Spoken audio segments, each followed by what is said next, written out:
Nah soal ada game soal ikan rusak dari kepalanya. Nah persoalannya kan kepala yang mana nih? Kalau di kementerian kepalanya ke menteri, di menteri-menteri kepalanya presiden.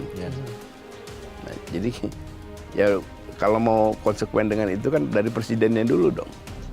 Kepalanya. Kalau presidennya benar, kalau ke bawahnya benar. Ya, kalau katakan Pak Prabowo punya potensi untuk memimpin gerakan moral, termasuk karena dia juga punya otoritas tertinggi di sini. Itu tergantung dari jangan-jangan Pak Prabowo itu minta didesak gitu oleh civil society, yang masyarakat yang sekarang kita belum tahu nih seperti apa, termasuk mahasiswa. Di samping tadi soal etika moral dari tokoh-tokoh agama yang sampai hari ini juga belum serius gitu ya, belum menyuarakan ini secara masif gitu.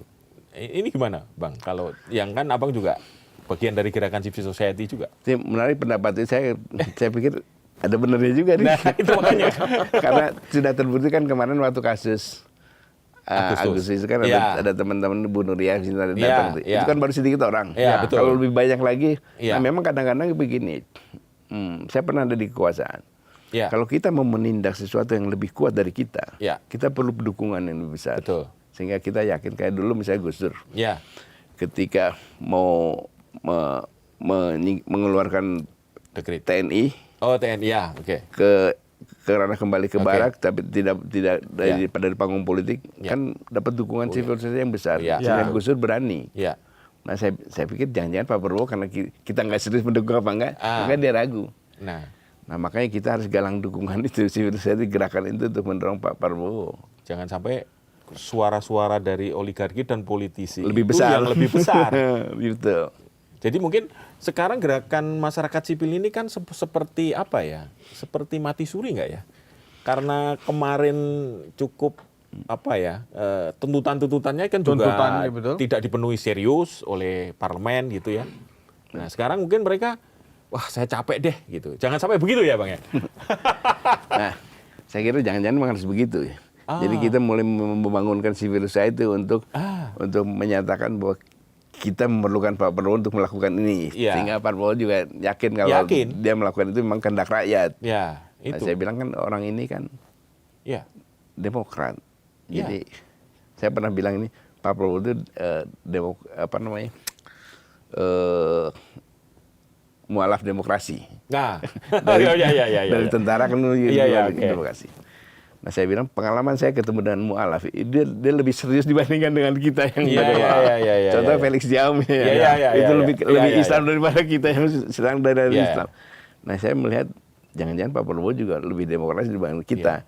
Maksudnya dia perlu dapat keyakinan bahwa ini memang kehendak rakyat.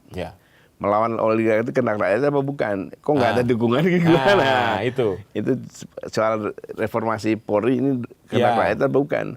Ternyata ketika tidak ada gerakan di masyarakat untuk melakukan reformasi, jangan-jangan emang rakyat nggak ingin reformasi Polri juga. Nah mungkin sekarang tugas kita adalah menyadarkan civil society untuk menggalang terus kekuatan untuk meyakinkan Pak Prabowo bahwa yang dia lakukan, dia kan memang ingin memberantas korupsi itu, terus-menerusan. Ya, 26 kali kalau sempat kami catat.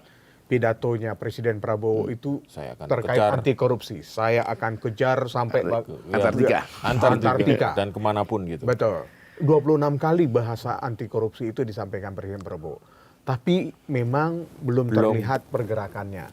Kita lihat salah satu tuntutan di aksi Agustus 2025 kemarin ini kan terkait juga undang-undang perampasan aset. Mas Adi. Kan itu selain reformasi Polri. Apakah karena civil society ini terkesan bergerak sendiri-sendiri, akhirnya itu yang membuat feelingnya Mas Adi tadi, Presiden Prabowo merasa dukungan kok belum solid ya gitu. Nengok kanan kiri kok belum ini suaranya sayup-sayup aja nggak terdengar gitu.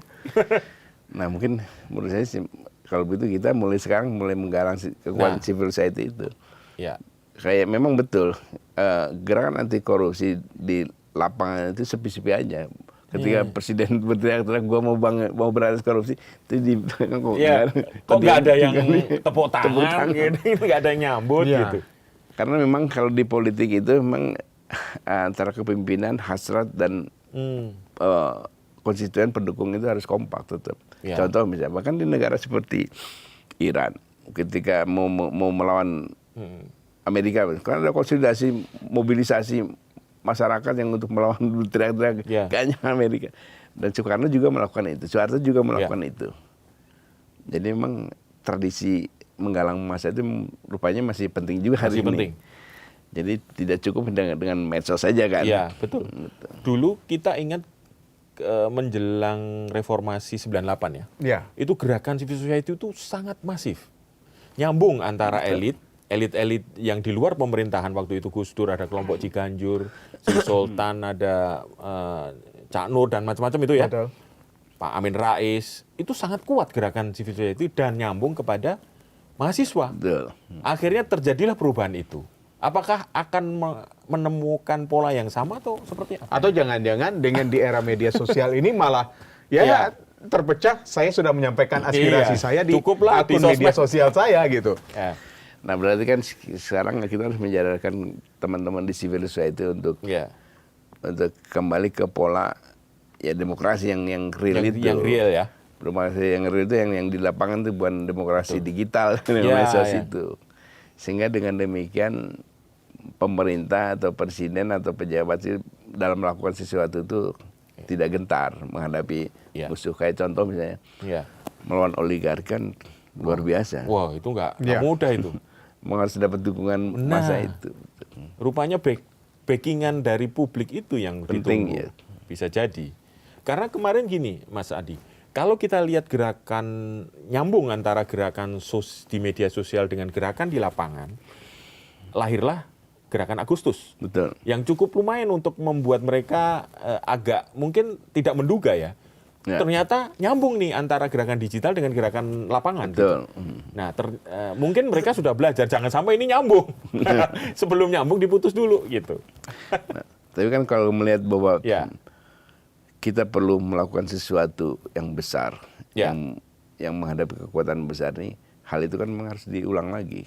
Kayak yang peristiwa Agustus harus diulang lagi dengan fokus yang lebih benar, tuntutan yang lebih benar, karena pada akhirnya kita melihat bahwa pejabat kita ini mau melakukan sesuatu kalau diancam. Nah, itu. Kalau kita minta baik-baik dia nggak mau. Nggak mau ya. Betul. Harus diancam dulu. Diancam dulu dengan kekuatan real itu. Real massa. Jadi bukan salah civil society dong kalau gitu kan. Karena mental kalian memang harus dipaksa. Ya kita paksa gitu. Iya. Nah ini mungkin menurut saya penting juga kita gaungkan untuk memasuki tahun 2026 itu konsolidasi fisik itu menjadi penting juga.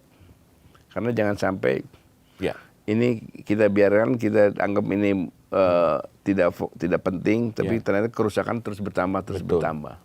Iya. Nah kalau ini mungkin pertanyaan terakhir atau Mas Pung ada pertanyaan terakhir?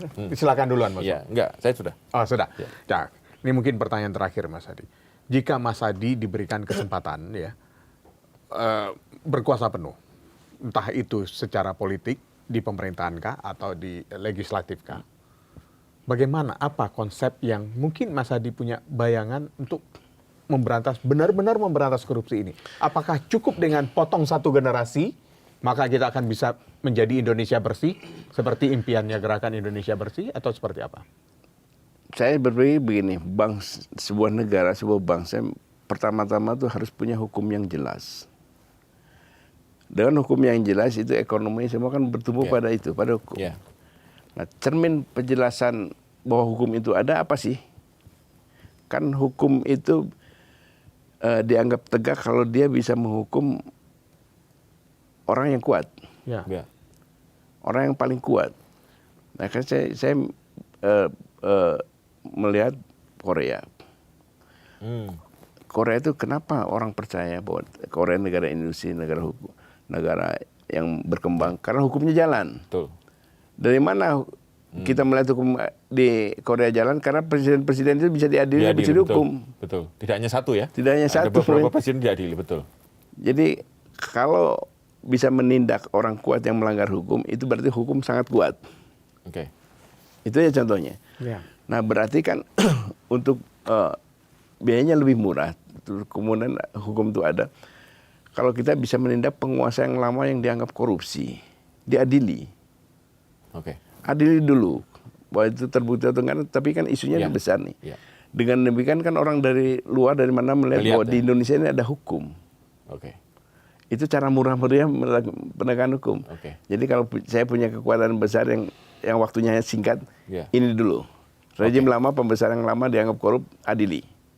Setelah itu saya yakin akan ada kepercayaan bahwa hukum di Indonesia itu ada. Tapi kalau kita nangkepin orang muter-muter semua ditangkap polisi, tapi kalau orang yang dianggap kuat yang melakukan pelanggaran tidak ditindak, orang nggak peduli. Itu tetap hukum tidak ada. Artinya kita memang perlu meniru cara Korea Selatan. Cara Korea, betul. Jadi bekas presiden yang dianggap bersalah diadili, dihukum. Bahwa kemudian dikasih gerasi, amnesti, itu selesai. Tapi yang penting seperti yang Korea itu, bahwa hukum di kita ada. Kalian jangan takut investasi yang itu. Hukum kita sudah cukup kuat menurut Mas Adi atau masih banyak posisi tawar? Itu kan ciri hukum dianggap kuat itu. Kalau dia bisa menghukum orang kuat yang melanggar hukum. Baik. Nah, kita belum menemukan orang kuat yang melanggar hukum senjata. Atau mungkin sudah ada, tapi dibiarkan. Tidak ada tindakan. Nah iya, tidak ada tindakan. Kan? Tidak ada tindakan, berarti kan pembiaran, berarti kan tidak ada hukum. Tidak ada hukum. Artinya hukuman itu masih belum kuat. Belum kuat. Baik, terima kasih Mas Adi telah hadir di To The Point aja. Sobat Sindo, jangan biarkan telinga kita tumpul oleh narasi yang basi. Sebab diam adalah pupuk bagi tumbuhnya korupsi. Saya Ika Kesuma. Saya Bung Purwanto. Sampai jumpa.